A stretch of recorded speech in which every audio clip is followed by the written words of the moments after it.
표. 이 시대 젊은 크리스천들의 고민 상담소 와레. 와이. 안녕하세요. 저는 청년 사역자 장희찬 전도사입니다. 세상이란 바다 위에서 신앙의 배를 타고 하나님 나라라는 목적지를 향해 항해하는 이 시대 수많은 젊은 크리스천들의 고민과 오늘도 함께하도록 하겠습니다. 네 분의 선원. 네, 안녕하세요. 네, 안녕하십니까. 오늘은 좀 기분 좋은 질문으로 시작하려고 하는데요. 좋아요. 네.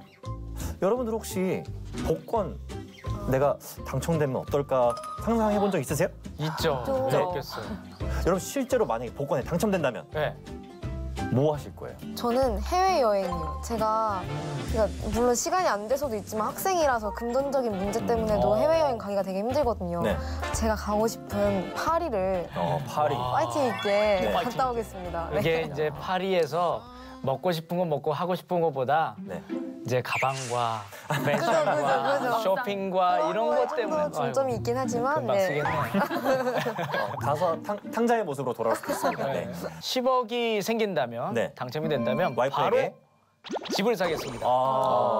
저는 하면은 건물을 좀 사고 싶다. 건물을 무슨 건물 사시려고요? 예? 무슨 건물 사시려고요? 무슨 건물이든 건물을 사가지고 예, 임대업자가 되겠다. 임대업자도 있는데 하고 싶은 게 있었어요. 뭐요? 건물이 있으면은 네. 맨 꼭대기층은 사회 취약계층들에게 무료로 그냥 임대해주고 싶은 오. 마음이 좀 있거든요. 네네. 그래서 건물을 따뜻하다. 좀 하나 사고 싶어요. 우와. 저는 일단 해외로 나갈 거예요. 왜 다 도망가는 거야? 도피성이야 이거. 아니요. 문제가 많네. 왜냐면은 그 이제 주변에서 이제 그렇게 전화가 많이 온다고 그러더라고요. 이미 사람들이 전화 올 것을 예상하고 해외로 간다는 것 자체만으로도 엄청나게 시간을 들여서 생각했던 들은 흔적들이 거예요. 많이 그렇죠. 비춰졌습니다. 네. 전도사님은 뭐 하실 거예요? 저요? 뭐 10억이 생긴다면요? 네. 저는 솔직하게. 10억이 생긴다면 만약에 저한테 빚이 있다면 갚아야 될 빚이 있다면 일단 빚을 갚을 거고요. 그 다음에 금액은 제가 와이프한테 줄 것 같은데요.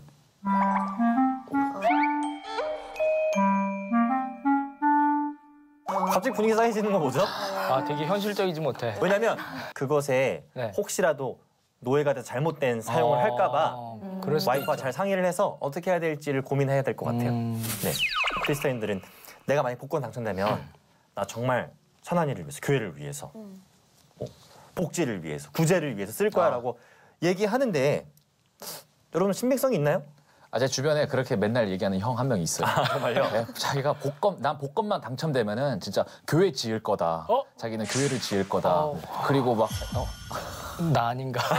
그 형이 이 형 같은데요 지금? 또 다른 형이 또 다른 교회를 형이 지을 거다, 뭐 헌금 얼마 할 거다, 막 진짜 하나님 위해서 쓸 거다 하는데 옆에서 볼 때 답답한 부분이 딱 하나 있어요.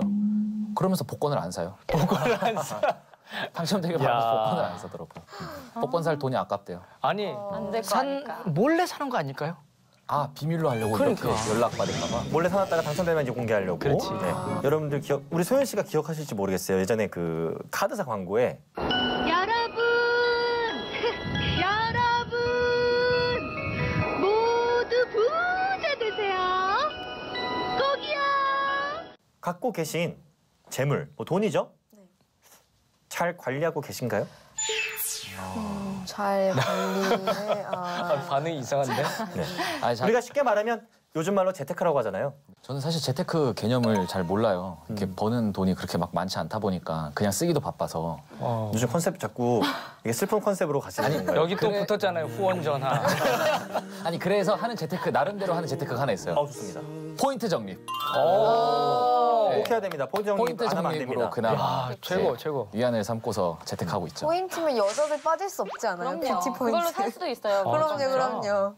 맞아요. 정말 중요하다고요. 포인트를 모아서 뭐 화장품을 살 수 있다고요? 그럼요. 오. 저는 최근에 10,000 얼마까지 모았었어요. 진짜? 네. 저는 뭐 20-30만 원 모았어요. 그런 줄 알았는데 10,000원 모았어요. 굉장히 모으기가 힘든 포인트인가 봐요, 이게. 모으기 힘들어요. 포인트 잘 안 모여요. 저는 항공사 마일리지를 카드 쓸 때마다 적립을 해주는 게 있어요. 그래서 저는 그걸 잘 적립을 해서 해외 여행을 가곤 합니다. 와. 그러니까 어차피 쓴다고 하면은 쓸 돈이라면 그렇게 포인트를 적립해서 내 목적에 맞게 사용하는 것도 방법이 될 수 있더라고요. 사실 우리가 뭐 아직은 뭐 집을 산다든지 또 비싼 물건을 산다든지 이런 것들은 우리가 거리감을 좀 느껴지는 네, 청년들이 네, 많을 네. 것 같아요. 맞아요, 맞아요. 그럼에도 불구하고 이 돈이라는 것은 우리 생존과 살아가는 삶에 있어서 굉장히 중요한 요소가 되기도 그렇죠. 하잖아요. 그런 의미에서 오늘은 이 돈을 어떻게 우리가 이해해야 하고 또 사용해야 하고 관리해야 하는가에 대한 문제를 가지고 이야기를 나눠보도록 하려고 합니다. 여러분 돈을 버는 목적이 어디에 있으신가요? 이제 먹고 살라고 돈을 벌겠죠. 그렇죠. 생존의 문제가 굉장히 중요한 부분이겠죠. 사실 이렇게 다 돌아다니는 것도 다 돈이에요. 살아가기 위해서 돈을 벌어야 되는 거죠, 현실은. 그렇죠. 이 돈에 대한 우리 크리스천들의 오해가 있을 수 있을 것 같아요. 우리가 돈에 대해서 잘못 생각하고 있는 부분들. 어떤 것들이 있을까요? 돈 있으면 진짜 살기 좋은 나라가 한국이라고 하더라고요. 그러다 보니까 돈이면 다 된다. 돈만 있으면 난 다 할 수 있다라는 맞아. 그런 생각들.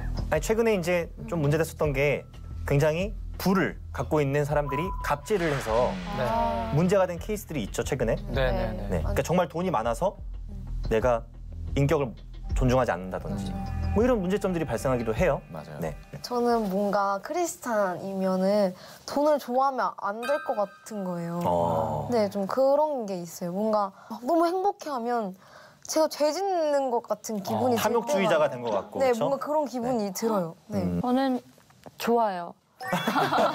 그러니까 네. 돈이 다 와 이래서 좋기보다는 입금이 딱 됐을 때 잠깐 머물다 가더라도 비록 좋더라고요. 내가 드린 뭐 노력에 대한 보상이니까요. 정당한 보상이니까요. 네. 그런 것도 있지 않을까요? 약간 교회에서 헌금 강조하기가 좀 그런 부분들. 그렇죠. 교회에서 헌금에 대한 설교 나오면 교인들의 눈살이 굉장히 찌푸려지고 약간 서로 눈치 보고 맞아요. 갑자기 막 예배 중에 나가고. 그 헌금 얘기하니까 그 생각나는데 11조를 재테크 개념으로 이제 생각하시는 분들 11조 하면은 몇 배로 내한테 다시 들어온다. 11조 내는 것이 들어봤어요. 그렇죠. 예, 예. 이제 그렇게 그런 생각하시는 개념으로 분도 이제 있지. 또 11조 하시는 분들도 있고. 사실 이 돈 문제와 관련된 네. 사연이 오늘 하나 와 있다고 해서 강준 씨가 좀 소개해 주실 수 있을까요? 네. 안녕하세요. 저는 취업 5년 차에 접어든 20대 후반 형제입니다. 떨어지고 또 떨어지고 6번째 도전 끝에 드디어 취업에 성공했어요. 돈을 벌기 시작했다는 기쁨에 박봉과 야근에도 하루하루 정말 열심히 일했습니다. 처음 몇 달간은 적은 월급이었지만 나누고 쪼개어 알뜰하게 잘 사용했습니다. 그런데 물가는 올라가는데 월급은 제자리 걸음이고 먹고 싶은 것, 하고 싶은 것으로 스트레스를 풀다 보니 비어가는 통장과 얇아지는 지갑에 스트레스가 갈수록 쌓여가고 있습니다. 나는 왜 금수저가 아닐까? 부모님 탓을 해보기도 합니다. 한때 저의 꿈은 열심히 돈을 벌어 매년 휴가 때마다 선교지를 돌며 봉사하고 선교지에 학교를 세워주는 것이었는데 이제는 꿈조차 머나먼 옛날 얘기일 뿐인 것 같아요. 돈을 벌면 벌수록 부족하고 나이가 들수록 돈만 쫓는 괴물이 되어가는 것 같습니다. 야, 저는 그 마지막에 돈만 쫓는 괴물이 되어가는 것 같다라는 그 표현이 굉장히 마음에 좀 와닿으면서 슬픈 말인 것 같아요. 네. 우리는 왜 이렇게 돈을 쫓는 괴물이 되어가고 있음에도 불구하고 그것을 인지하지 못한 채 살아가고 있을까? 한번 생각해 볼 필요가 있을 것 같은데요. 진짜 다른 사람과 비교하고 싶지 않아도 이 현실은 어쩔 수 없이 다른 사람과 비교하게 되고 그러다 보면 누구는 이거 하는데 왜 나는 이러고 있을까라는 자존감 없는 이야기들을 많이 하게 되거든요. 예전 같은 경우에는 정말 개천에서 용난다는 말도 있었고 자수성가도 예, 하고요. 자수성가할 수 있었고 그리고 개천이 말랐어요. 예, 그래서 용이 안 난대요. 네. 그리고 성공해야지 돈을 버는 게 아니라 돈이 있어야지 성공할 수 있고 이제는 성공을 떠나서 돈만 있으면은 권력도 명예도 모든 것들을 다 가질 수 있으니까 아무래도 돈만 쫓는 괴물 같은 모습들이 조금 나타나지 않을까. 요즘 농담식으로 나온 말 중에 내 꿈은 돈 많은 백수가 꿈이다. 이런 말이 있거든요. 네. 네, 그런 자체가 뭔가 편안하게 살고 싶고 누리고 싶은 거 다 누리고 살면서 살고 싶은 우리들의 욕심이 있기 때문에 그렇지 않나라는 생각도 들어요. 사실상 우리가 뭐 다 알고 있어요. 부자라 그래서 꼭 행복한 것도 아니고 또 가난하다 그래서 다 불행한 것도 아니라는 걸 알고 있지만 아무래도 돈 많은 사람들이 더 인정받고 더 엄지손가락 세워주고 약간 이런 문화가 있기 때문에 우리도 자연스럽게 그걸 따라가려고 하는 건 아닐까 생각이 듭니다. 우리가 방금 읽은 사연 속에서의 주인공, 이 주인공의 문제점이라고 하면 좀 그렇지만 문제점이 있다면 뭐가 있을까요? 저는 그 업무 스트레스에 느끼면서 네. 더 맛있는 거를 먹고 막 그러는 거를 보면서 이게 보상 심리가 아닐까라는 생각을 하거든요. 저도 그럴 때 있어요. 되게 힘들게 공연을 준비해서 해요. 그러면은 준비하는 동안 이 생각해요. 내가 이번에 이 공연한 거 돈 받으면은 진짜 나한테 선물 하나 해줘야겠다. 나 너무 고생 많이 했다. 근데 이거 저뿐만 그러는 게 아니더라고요. 그래요. 이게 유전인가요? 제 동생도 그래요. 너무 비싼 팔찌를 사갖고 온 거예요, 어느 날. 정말 저거를 뭐하러 저렇게 비싼 돈 주고 사는 팔찌지 싶을 정도로 너무 비싼 팔찌를 사갖고 온 거예요. 야, 그 돈이 너무 아깝다. 왜 그런 거를 그 돈 주고 사냐 그랬더니 자기한테 주는 선물이래요. 자기가 이번에 너무 일이 힘들었어서 자기한테 주는 선물이라고. 어떤 그런 보상 심리, 더 크게 보상받고 싶은 심리가 이 사연자에게 문제점이 될 수 있지 않을까요? 저는 부모님, 그러니까 자기 환경 탓하는 거. 네, 왜냐하면 저도 많이 해봤어요. 솔직히 해외 저 진짜 해외 여행 정말 많이 가고 싶었거든요. 근데 갈 수 없었을 때도 탓해봤고 아무래도 이제 뭐 입시 준비하면서도 뭐 그런 얘기 많이 나와요. 운동장에 잔디 한번 깔아주면 이제 입학할 수 있다. 그런 얘기하면서 환경 탓한 적 많이 있거든요. 근데 탓해봤자 될 거 아무것도 없어요. 솔직히 말해서 그냥 내 지금 처한 현실이 이러니까 남한테 그거를 뭔가 책임 전가하듯이 원망하는 것밖에 더 되지 않는다고 저는 생각하거든요. 그래서 그런 것들이 문제점이라면 될 수 있을 것 같아요. 네. 제가 최근에 결혼하면서 이런 얘기를 들었어요. 당신은 크게 쓴 돈도 없는데 왜 모은 돈이 없어? 이런 얘기를 하더라고요. 상당히 좀 기분이 나쁘긴 했는데 네. 가만히 생각해보니까 내가 다른 사람에게 되게 많이 베풀었는데 왜 티가 안 날까 봤더니 정말 작은 것들 많이 샀더라고요. 특히 커피, 티가 안 나는 커피들 정말 많이 샀는데 이런 소소한 부분들이 가랑비 젓듯이 엄청나더라고요. 그런 것들을 보면서 아, 어떻게 써야 될지 한번 써보면 그 개념들을 알겠구나라는 생각이 좀 들어서 그렇게 경험해 보시면서 자기만의 재테크 방법들을 생각해 보시는 것도 저는 방법이라고 볼 수 있을 것 같아요. 저는 우리가 그 절제하는 법, 쓰지 말라는 게 아니고요. 적절할 때 또 필요할 때 잘 효율적으로 효과적으로 쓸 수 있는 방법을 좀 우리가 배울 필요가 있다고 저는 생각을 해요. 네. 없어도 그냥 돈을 떠나서 행복할 수 있는 것도 연습이 필요한 것 같다는 생각이 제가 요즘 들어요. 이걸 놓으려고 할수록 더 잡게 되는 것 같아요. 막 안 돼, 안 돼, 안 돼 하면 더 하고 싶잖아요. 돈 안 돼, 돈 안 돼 이러는 것 같고. 그러니까 그냥 그거 돈이 아닌 다른 어떤 한 행복을 찾으면 이 부분은 오히려 조금 이렇게 놓을 수 있게 되지 않을까. 왜냐하면 네. 그런 생각이 들었어요. 근데 문제 또 이런 것도 있죠.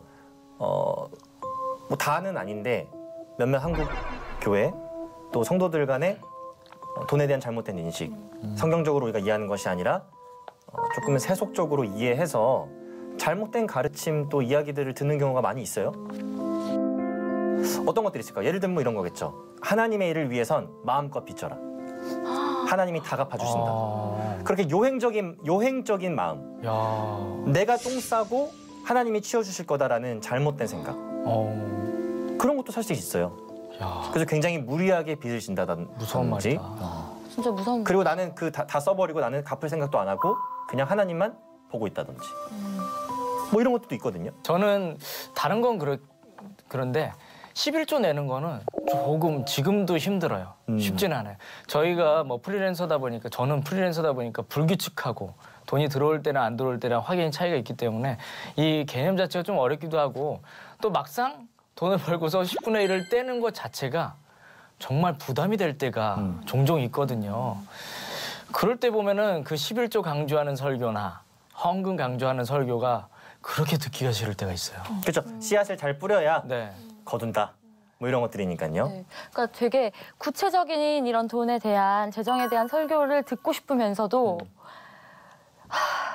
내가 과연 정말 100% 순종할 수 있을까 하는 그런 생각이 들면서도 또 막상 교회에는 믿음 좋은 사람들만 있는 건 아니잖아요. 설교를 정말 이제 막 믿음이 싹 트기 시작한 사람도 듣고 약간 의심이 있지만 그냥 자리에 와서 앉아 있는 분들도 있고 그래서 괜히 뭔가 헌금 그 여러 가지 것들 그 뭔가 이 공기 안에 떠도는 뭔가 어떠한 불편한 그런 기운들 때문에 그런 말씀을 듣고 싶으면서도 듣기는 부담스러운 면이 사실은 있는 것 같아요. 그러한 의미에서 이 성경이 어떻게 재물에 대해서 언급하고 있고 가르치고 있는지를 우리가 좀 볼 필요가 있어요. 네네네. 여러분 기억나시는 이 재물에 대한 성경 구절 어떤 것들이 있으신가요? 저는 무엇을 마실까, 무엇을 입을까 염려하지 말라. 네. 하나님과 재물을 겸하여 섬길 수 없다. 두 주인을 섬길 수 없다. 부자는 천국에 들어갈 수 없다. 천국에 들어가는 것이 낙타가 낙타가 낙타가 바늘구멍에 들어가는 것보다 어렵다. 어우, 나는 천국에는 갈 수 있겠다. 또 어떤 것들이 있을까요? 돈은 일만하게 아, 뿌리가 된다. 네. 근데 실제로요. 누가복음을 보게 되면 부자가 대체적으로 부정적으로 비춰지고요. 또 가난한 사람이 대체적으로 의롭게 비춰지는 경우가 되게 많이 있어요. 여러분 잘 알고 계시는 부자와 나사로 이야기. 그렇죠? 가난한 나사로는 이 땅에서 어려움을 많이 겪었고 뭐 등등등등 그래서 천국에 갔지만 부자는 이 땅에서 많이 누렸고 또 그래서 지옥에 갔다라는 뉘앙스로 비춰질 수 있거든요. 충분히 말씀으로 봤을 때는. 네. 네. 맞아요. 근데 확실히 뭔가 내 상황이 어렵고 벼랑 끝에 있거나 그럴 때 더 인간인 인간의 라고 본연의 얘기하면 안 모습이 돼요. 나오지. 인간인지라고 하면 너무 합리하고 그렇기 때문에 그런 상황에서 더 하나님을 찾게 되는 건 맞는 것 같아요. 부자는 넘치잖아요. 풍족하니까 이 땅이 천국인 거죠. 근데 이제 가난한 사람은 당장 오늘 하루하루가 힘들기 때문에 더 하나님을 찾고 의지하게 돼서 천국에 들어갈 수 있다는 말이죠. 근데 생각해 보세요. 가난하기 때문에 하나님을 원망하고 떠난 사람도 있어요. 그렇겠죠. 우리가 이걸 굉장히 균형적으로 볼 필요가 있습니다. 그렇죠? 그리고 부자라 그래서 물론 대부분의 경우는 부자가 되면 돈의 노예가 돼서 하나님을 멀리하는 경우가 많겠지만 또 내가 갖고 있는 것을 선하게 사용해서 그 돈이 도구가 되어서 하나님 원하시는 일들을 하는 사람들도 종종 있거든요. 그래서 제가 보통 우리 청년들에게 이 재물에 대한 것을 가르칠 때 항상 쓰는 비유가 하나 있습니다. 우리 아까 사실 복권 얘기했잖아요. 네. 제가 그래서 항상 이렇게 물어봐요. 만약에 여러분들이 100억 복권이 당첨된다면 그것은 복일까요, 아닐까요? 라고 질문을 해요. 그럼 여러분들 뭐라고 대답하시겠어요? 저는 시험이다. 그쵸? 다양한 대답들이 있을 수 있겠지만 대부분의 청년분들은 당연히 좋은 거 아니에요? 복 아니에요? 이렇게 얘기를 해요. 근데 만약에 그 100억이란 금액으로 인해서 내가 하나님을 멀리하기 시작하고 돈의 노예가 되어서 살아가기 시작한다면 그것은 어찌 보면 정말 큰 저주다. 오히려 그것이 없는 것이 나에게 복이 될 수 있다. 그래서 저는 부자라서 뭐 이렇고 가난해서 이렇고라고 단정 짓는 것, 이분법적으로 보는 것은 우리가 좀 지양해야 하는, 좀 피해야 하는 그런 시선이 아닐까 싶습니다. 네. 또 굉장히 중요한 성경 구절이 있어요. 너희는 너희의 보물을 어디에 쌓아둬라? 하늘. 이 땅이 아닌 하늘에 쌓아두어라. 근데 그 이유가 되게 재밌어요. 뭔지 아세요? 이 땅에 쌓는 보물은 좀과 동록이 해하며 도둑이 든대요. 근데 하늘에 쌓는 보물은 좀과 동록이 해하지도 못하고 도둑이 들지도 못하는. 여러분들은 땅의 보물을 쌓고 계신가요? 아니면 하늘의 보물을 쌓고 계신가요? 진짜 항상 생각은 하는 것 같아요. 이 땅에 있는 것을 소망하지 말고 하늘에 있는 것을 소망해야지, 하늘에 쌓아둬야지, 이런 생각은 항상 하는데 이게 진짜 돈이라는 자체가 정말 현실이잖아요. 그래서 그렇게 정말 하늘의 것을 소망을 두기가 힘들어요. 네. 제가 그 하늘의 것을 소망하라라는 말씀을 네. 너무 극단적으로 비약시키면요. 네. 이런 사람들이 있어요. 그럼 교회에서 맨날 살으란 얘기네? 뭐 맨날 전도만 하란 얘기네? 나 일하지 말란 얘기네? 그런 내용으로 받아들이면 안 됩니다. 왜냐하면 데살로니가 후서에 보면요. 실제로 일하지 않고 남에게 기생해서 그걸로 받아먹어서 살려고 하는 사람들이 있었어요. 그래서 되게 유명한 말이 거기서 등장하죠. 일하지 않는 자? 먹지도 말라. 먹지도 말라. 그러니까 우리가 이 두 가지 것을 균형적으로 봐야 됩니다. 네. 하나님께서 우리에게 일하기를 원하세요.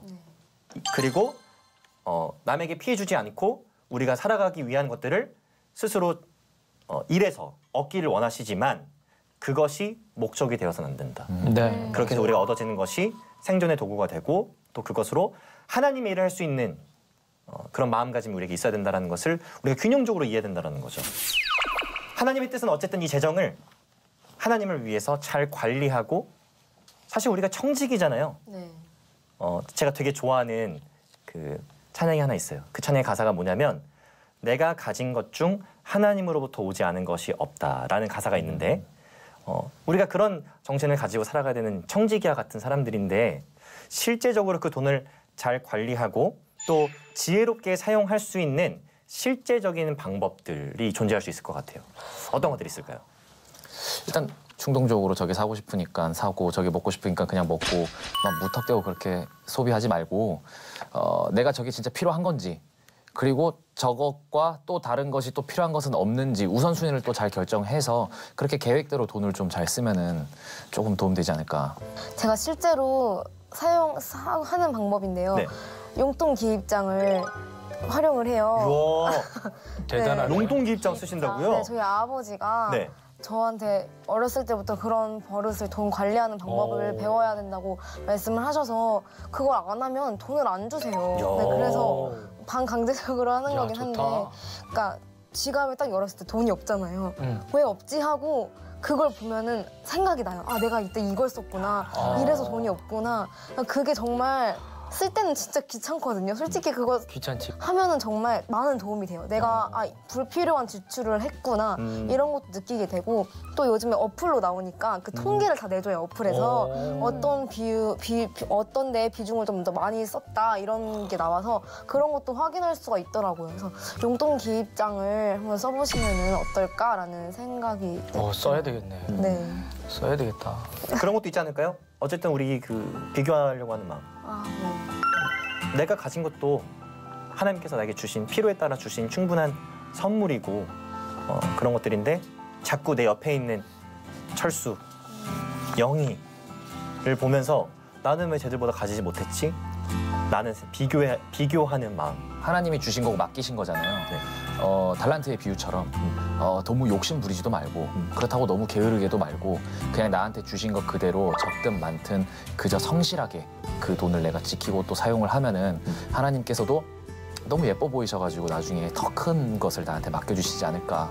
그저 지금 있는 것에 감사하고 작더라도 성실하게 열심히 일을 할 수 있는 그런 태도 그런 것도 중요할 것 같아요. 그리고 그냥 저는 하나님한테 솔직하게 말씀을 드려요. 그러니까 헌금을 할 때 하나님 제가 이런 마음을 품었어요. 이게 너무 하나님께 드리기 너무 아까웠어요. 죄송해요. 근데 저도 인간이라 어쩔 수 없어요, 하나님. 근데 이걸 그냥 하나님께 지금 기쁘게 드릴 수 있게 해주시고 그냥 정말 필요한데 사용될 수 있게 해주세요라고 전 그렇게 솔직하게 말을 하거든요, 하나님한테. 그러면 진짜 마음이 편해요. 있을 것 내가 같아요. 하나님이었다면 이런 기도 받고 아 그래 귀엽다 그냥 써라 나 이렇게 했을 것 같아. 그런 느낌일 것 같아. 그리고 어쨌든 우리가 아까 읽었던 사연의 그 주인공처럼 내가 돈을 쫓는 괴물이 되어가고 있는 건 아닌가라는 그 생각으로부터 좀 자유할 수 있는 방법은 아주 간단한 겁니다. 아까 우리 얘기했지만 내가 내 거를 갖고 있는 것이 아니라 하나님의 것을 관리하는 사람이라는 것을 항상 기억해야 돼요. 이거 잊어버리면 내 거. 더 욕심이 많아지고 욕심의 노예가 되고 그것이 죄로 이어질 수 있는 그런 상황 속에 나를 빠뜨릴 수 있는 거거든요. 네, 그래서 우리가 청직이라는 것을 꼭 기억해야 될 것 같습니다. 우리가 이제 돈에 대해서 성경적으로 어떻게 이해하는가 얘기를 좀 많이 나눠봤는데요. 네. 궁금한 게 하나 생겼습니다. 네. 이 부자에 대한 정의가요. 다 다르거든요. 그렇죠? 그 한 기관이 조사했는데요. 한국 100대 부자의 평균 재산이 약 네. 5천억 원. 5천억. 네. 억소리가 엄청납니다. 네. 5천억. 5천억 원 정도라고 하는데요. 뭐 이거는 이제 우리 100대 부자니까요. 좀 네. 거리감이 있고 네. 일반인들을 대상으로 조사했을 때 네네네. 보통 부자는 얼마 정도 가지고 있어야 됩니까? 물어봤더니 네. 자기 집을 가지고 있고 현금으로 한 10억 정도 가지고 있으면 부자가 아닌가 사람들이 답변했다고 합니다. 야 진짜 힘들다. 근데 제가 이런 것도 한번 찾아봤거든요. 그렇다면 우리가 얼마나 저축을 해야 될까? 자기 수입의 50%는 저축을 해야 되고요. 정 안 될 경우는 25%까지는 저축을 해야 된다고 하더라고요. 그럼 굉장히 많은 금액이 저축에 들어가는 거네요. 그냥 절반을 처음 들어오자마자 딱 뚝 떼서. 반으로. 진짜 쉽지 않다. 진짜 너무 어렵다. 그거. 50%는. 50%는. 50%는 야 이거 그 정도 하려면 기본 소득이 꽤 있어야 될 것 같아요. 그렇죠? 현실적으로 그렇잖아요. 그리고 뭐 여러 가지 저도 이제 돈을 모으기 위해서 다양한 적금과 펀드 이런 것들을 하고 있는데 한 가지 뭐 팁을 드리자면 네. 그냥 펀드나 적금을 보는 것보다는 비과세가 되는지 세금이 있는지 없는지 그런 것까지도 확인을 해주시면 여러분들이 그래 소소하게 이자 맛을 보시면서 저축을 하실 수 있어요. 마태복음 19장에는요. 재물이 많았던 청년의 이야기가 등장을 합니다. 예수님께 찾아온 이 청년은 영생을 얻기 위해서는 내가 무엇을 해야 합니까? 이렇게 질문을 하는데요. 모세의 율법도 다 지키고 자기 기준에서는 나름대로 선행을 베풀며 살아왔던 이 청년에게 예수님께서는 이렇게 말씀하십니다. 너의 가진 것을 팔아서 가난한 사람들에게 나눠줘라. 그렇게 예수님께서 말씀하셨을 때 이 부자 청년은 근심하면서 돌아갔다고 합니다. 우리가 신앙생활을 정말 잘 하고 있는 것 같고 또 올바른 길로 가고 있는 것 같지만 나도 모르게 돈의 노예가 되어서 살아가고 있지는 않은지 우리가 항상 점검해 볼 필요가 있다고 생각을 하고요. 그렇게 해야지 우리가 정말 참된 주인이신 하나님을 올바르게 섬길 수 있지 않나 또 그렇게 생각을 해봅니다. 크리스천 와렌와이 오늘 여기서 인사드리고요. 다음 주에 여러분들 또 찾아뵙도록 하겠습니다. 이 시대 젊은 크리스천들의 고민상담소 와렌 와이. 안녕.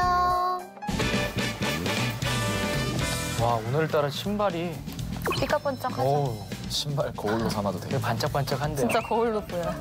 와 예쁘다. 이거 하나 사고 싶다. 우리 소연 씨가 기억하실지 모르겠어요. 예전에 그 카드사 광고에 부자 되세요. 뭐 이런 거 맞아요, 했던 것 같아요. 맞아요. 네. 다시 한번 따야 돼. 여러분 부자 되세요. 꼭이요. 와. 부자 되기 어려울 것 같아요. 할 거야.